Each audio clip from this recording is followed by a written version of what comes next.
गांधी जी के एक बड़े पूंजीपति सेवक। जब हिंदुस्तान आज़ाद हुआ तो उनकी कुल जायदाद 30 करोड़ रुपए थी और अगले 20 सालों में उनकी जायदाद 330 करोड़ रुपए हो गई। 20 सालों में 300 करोड़ रुपए की आमदनी। मनुष्य जाति के इतिहास में किसी भी परिवार ने ना अमेरिका में और ना कहीं और इतनी आमदनी 20 वर्षों में इकट्ठी नहीं की थी। 330 करोड़ रुपया 20 वर्षों में, 15 करोड़ प्रति माह, प्रतिदिन 4 लाख से ज़्यादा रुपया। इस सेवक की आमदनी को देख गांधी जी को ख्याल आ जाता है कि आज़ादी किसके हाथों में गई है। भारत की आज़ादी भी भारत के गरीबों को कुछ न दे पाई। जो जहां खड़ा था वो आज वहीं वैसा ही खड़ा है।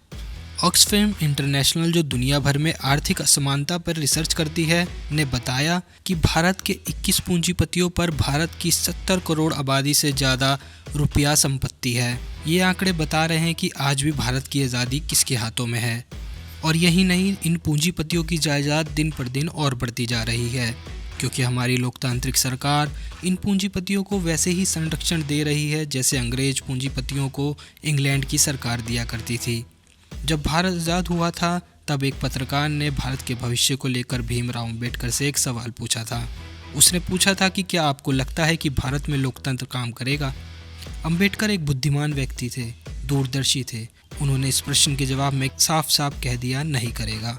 भारत का संविधान लिखने वाले अंबेडकर खुद ये मानते थे कि भारत में लोकतंत्र काम नहीं करेगा और इसका होना सिर्फ नाम मात्र के लिए होगा, क्योंकि लोकतंत्र के लिए सबसे ज़रूरी समानता का गुण यहाँ की सामाजिक व्यवस्था में नहीं है।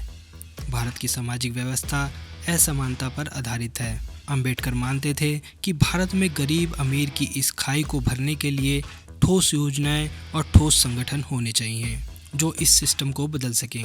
उन्होंने लोकतंत्र की बजाय साम्यवादी सरकार को ज़्यादा पसंद किया। उन्होंने कहा कि लोगों को चुनावों की बजाय अपनी मूलभूत ज़रूरतों की अधिक चिंता है।